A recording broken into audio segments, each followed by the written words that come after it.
نہایت عقیدت اور محبت کے ساتھ ساری جانوں کے جان جہان مرکز عقیدت مصطفیٰ جان رحمت کی بارگاہ میں ہدیتاً تحفتاً درود پاک کا نذرانہ پیش کریں، بآواز بلند پڑھیں۔ اللہم صلی علی سیدنا شفیعنا مولانا محمد معدن الجود والکرم بارک وسلم صلاۃ و سلام علیک یا رسول اللہ یا نبی اللہ صلی اللہ تعالی علیہ وسلم۔ اس وقت آپ اور ہم نہایت ہی پاکیزہ دینی مجلس میں بیٹھے ہوئے، اللہ تبارک و تعالی ہماری اور آپ کی اس شرکت کو اپنی بارگاہ میں قبول فرمائے۔ حضرت مولانا مفتی بشارت حسین ثقافی صاحب عامری ذہن رکھتے ہیں اور انہوں نے اس مجلس کے لیے ہندوستان کے ٹاپ لیول کے عالم دین کو منتخب فرمایا۔ آپ نے دیکھا کہ الثقافت السنیہ جو پوری دنیا میں لوگ اس یونیورسٹی کو جانتے، اس کے وائس چانسلر کو بلایا۔ آپ نے مجھ سے پیشتر ان سے جامعیت کے ساتھ اچھی گفتگو سماعت کی، اور آپ دیکھ رہے ہیں کہ سید شاہ میاں پیچھے بیٹھے ہوئے ہیں جو خود بڑے ہیں اور بڑے باپ کے بیٹے بھی ہیں، اور علماء کرام کا یہ نورانی قافلہ یہاں موجود ہے، اور سامنے میں پڑھی لکھی سماعت بھی موجود ہے۔ سارے لوگ یہاں موجود ہیں۔ یہ کشمیر کا میرا دورہ یہ پہلا وزٹ ہے میرا، اور میں کل سے آیا ہوں، لوگوں سے ملاقاتیں ہوئی اور ان کی خدمت مہمان نوازی دیکھنے کے بعد یہ سمجھ میں آیا کہ یہ زمین جتنی خوبصورت ہے اس سے کہیں زیادہ یہاں کے لوگوں کے دل خوبصورت ہے۔ یہ زمین اگر خوبصورت ہے تو یہاں کے لوگوں کے دل بھی خوبصورت ہے، اسی لیے کسی چیز کو دور سے دیکھنے کے بعد اس کا نتیجہ پیش نہیں کرنا چاہیے، بلکہ آپ کسی چیز کو دیکھنا چاہتے ہیں تو قریب سے دیکھیں، پھر آپ ان کو محسوس کریں۔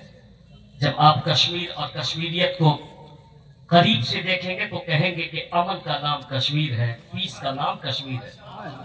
جب آپ کشمیر اور کشمیریت کو قریب سے دیکھیں گے تو خود آپ کہیں گے برادرہوڈ کا نام کشمیر ہے، بھائی چارگی کا نام کشمیر ہے۔ یہ کشمیر جو اپنے وطن کی محبت کا درس لوگوں کو عطا کرتا ہے، یہ کشمیر اور کشمیریت یہاں ایک ہاتھ میں قرآن دوسرے ہاتھ میں سنویدھان لے کر کے پورے ہندوستان کو امن کا درس دیتا ہے۔ اللہ تبارک و تعالی یہاں کے غیور مسلمانوں کو سلامت رکھے، ان کے ایمان کو سلامت رکھے، محبت رسول کو سلامت رکھے، اور اپنے ملک سے محبت کو سلامت رکھے، اور ہمیشہ ان کو خوشحال رکھے، اور ہمیشہ ان کی عزتوں کو رب تبارک و تعالی بحال رکھے۔ الحمدللہ ہم جس مذہب سے بلانگز کرتے ہیں، جس مذہب کو ہم فالو کرتے ہیں، وہ اس مذہب کی آئیڈیولوجی ہی ہے کہ انسان سے پیار کیا جائے، انسان کے دکھ اور درد میں کام آیا جائے، انسانوں کی مصیبت کو دور کیا جائے، ان کے راہوں میں رورے نہیں رکھا جائے بلکہ راہوں کے رورے کو دور کیا جائے۔ آقائے دو جہاں نے پوری دنیا کو پیس کا، امن کا، ایکویلٹی کا، برادرہوڈ کا، محبت کا پیغام عطا فرمایا۔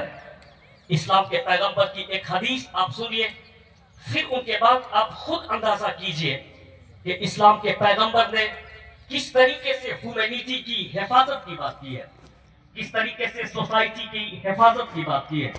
حضور فرماتے ہیں کہ راستے میں جو پتھر ہوتا ہے، راستے میں جو کانٹا ہوتا ہے، اس کو ہٹانا چاہیے۔ حضور فرماتے ہیں کہ جو راستے کے پتھر کو ہٹاتا ہے اور کانٹے کو ہٹاتا ہے، اس غرض سے کہ راستہ چلنے والا اگر کوئی چلے گا، ہو سکتا ہے کہ اندھیرے کی وجہ سے پاؤں میں چوٹ لگے یا پاؤں میں کانٹا چبھ جائے۔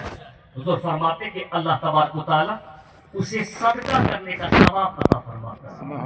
الصدقہ تو کچھ کی غضب ربی، صدقہ اللہ کے غضب کو ٹال دیتا ہے۔ اب یہ بتائیں کہ اسلام کے پیغمبر نے کتنا شاندار فارمولا اور کتنا شاندار پیغام اپنے ماننے والے کو عطا فرمایا کہ راستے کے پتھر کو جو ہٹاتا ہے یا وہاں کے کانٹے کو ہٹاتا ہے اس غرض سے کہ راہ چلنے والے کو تکلیف نہ ہو.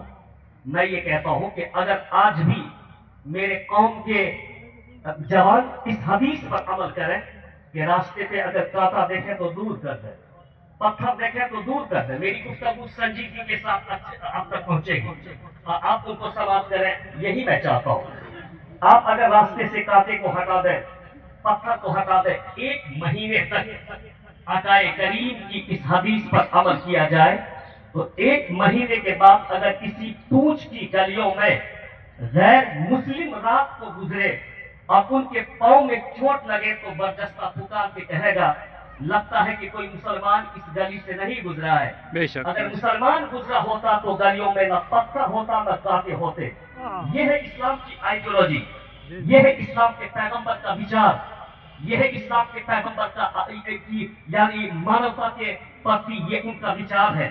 اس لیے ہم یہ کہنا چاہتے ہیں کہ اسلام ایک خوبصورت مذہب کا نام ہے, یہ خوشبو ہے, یہ ایک فکر ہے, یہ آئیڈیالوجی ہے, اس کو کوئی روک نہیں سکتا ہے. بلکہ مذہب اسلام تو دنیا کی ضرورت کا نام ہے جس نے محبت اور پیس کا درس عطا فرمایا ہے.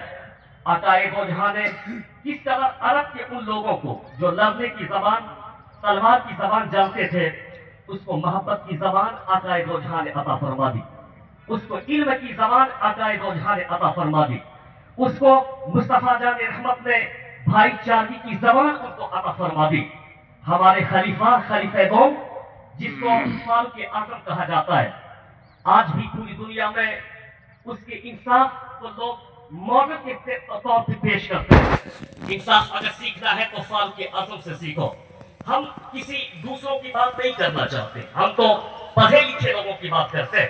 یہ فاروق اعظم کون ہے, یہ صدیق اکبر کون ہے, ہم جس ملک میں رہتے ہیں جس کو ہندوستان کہا جاتا ہے, جس کو انڈیا کہا جاتا ہے, یہاں کے فادر آف نیشن گاندھی جی نے 1947 میں امبیڈکر اور نہرو کو بلا کر کے کہا تھا, جس نے کانسٹیٹیوشن آف انڈیا کو لکھا ہے.